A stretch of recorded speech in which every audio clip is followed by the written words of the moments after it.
Hey guys, it's Drake here again, and we're going to be talking about Book 2 in the Iron Druid Chronicles by Kevin Hearn. It was actually published in June 2011, and it's going to be through Del Rey. I've got to say, I personally, I love this series, and I love Kevin Hearn's work. And I've also got to say, for those of you out there who love to read, and yet have not either read or listened to the Iron Druid series by Kevin Hearn, I do feel obligated to ask, what are you waiting for? He flaunts his talents making relatable characters in this entire series. Well, up until the end, and we'll get to that when the time comes. But whether Druid or Fae or God or Witch, I think there is something in here for everybody. So today we will look at Book 2 in the series, Hexed. And as you can guess, our dear Iron Druid and friend Atticus O'Sullivan will no doubt find himself in a deeper pit of vipers. And by vipers, I mean witches, gods, and troubles. So without further ado, let's touch up on some of the back matter and discuss some of the topics at hand. Atticus O'Sullivan has had cause to mistrust witches in his storied past, but he's willing to live and let live with the Sisters of the Three Auroras, a legendary local coven, even going so far as to sign a non-aggression treaty with them. But that treaty is tested immediately when a deadly new coven sweeps into town, seeking to take over, along with some backhands from Las Vegas and a fallen angel who's decided to snack on high school students like they were trail mix. It's more than Atticus can handle alone, and he must enlist the trickster Coyote, who is a god, the head-hopping abilities of the witch Laksha, and his neighbor's illegal arsenal if he wants to keep the city safe from a diabolical takeover. He must also exchange favors with his vampire attorney, Leif Helgerson, in a deal that might prove to be the worst of his long life, for Leif doesn't want to be paid by the hour. Yes, he does not. To defeat the mortal hexes of this new coven and keep his apprentice and his city safe, Atticus must think fast, make promises, keep his sword handy, and hope he'll survive to fight another day.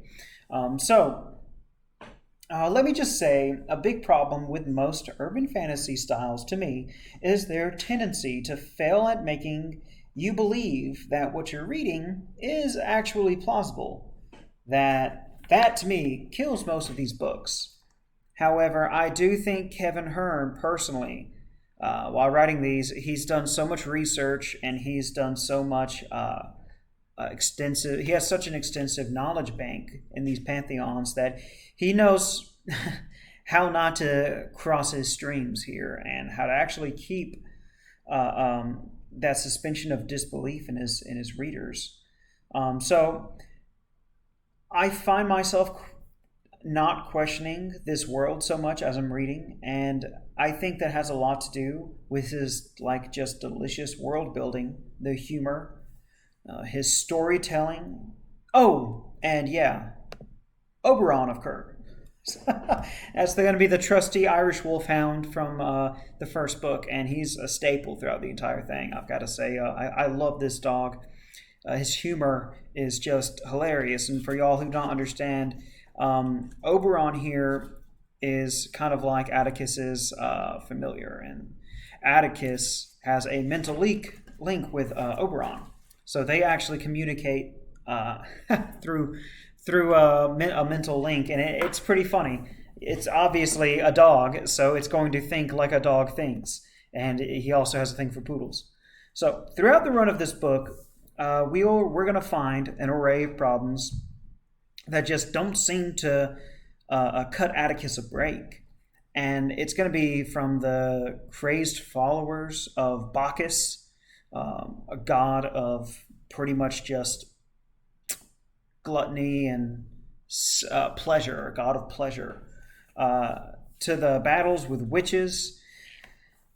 And yet Atticus finds time to still play verbal gymnastics with his vampire lawyer and, I think, badass Leif Helgerson,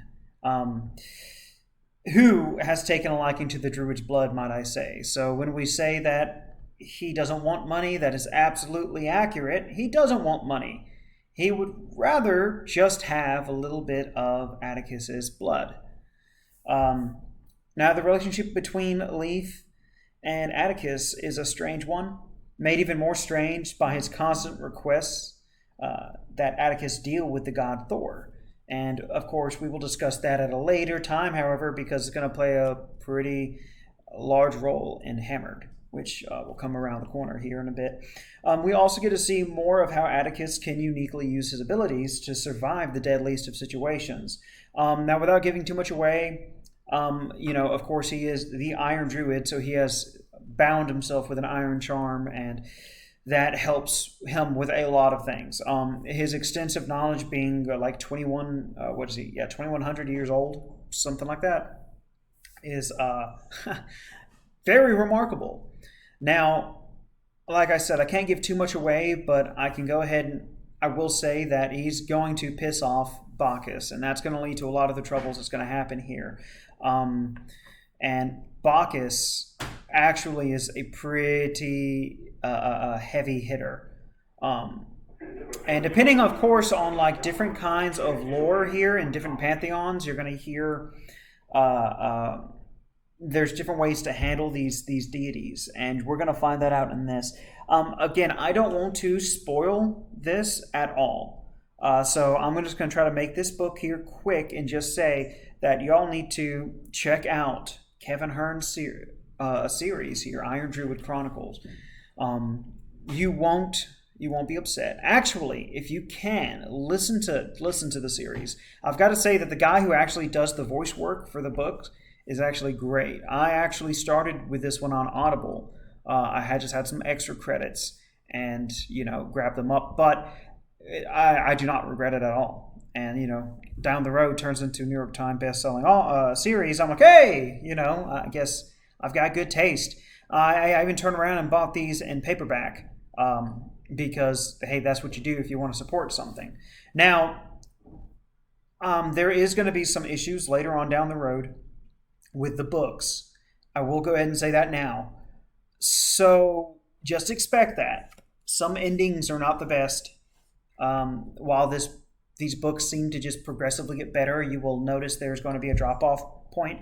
Hexed, however, is not there yet. This is still when the books are just gaining their momentum. When he gets an apprentice and he's trying to teach her and bring her in as a new druid, since he is the last druid, and he is trying to now work with her and get her built up, and he's got a whole slew of things he's gonna have to do, and it's gonna cover through multiple books. So if I bring that up now, all I can really say about that is he's just gonna get her started and kind of just dip her toes into the water.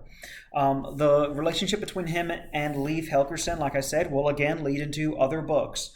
So all I can say here is their relationship is not so much stressed as it is an understanding of who they are. Atticus understands that Leif is a very powerful vampire, and actually he's going to have to get his assistance, not just as a lawyer in that aspect, but also dealing with the witches here. The witches being very powerful, and they're kind of the big antagonist in this.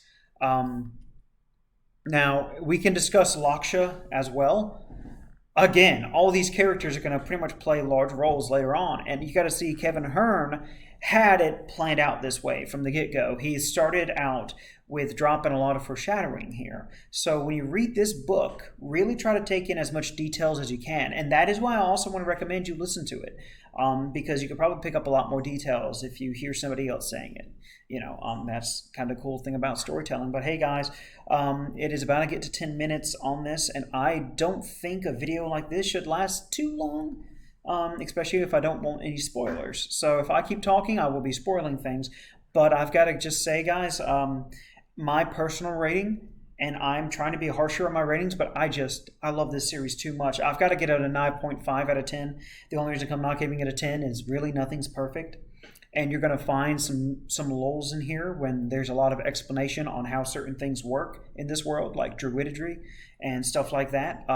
And that it does get a little dry for some people. Me personally, I love it, but I have to kind of step out of that,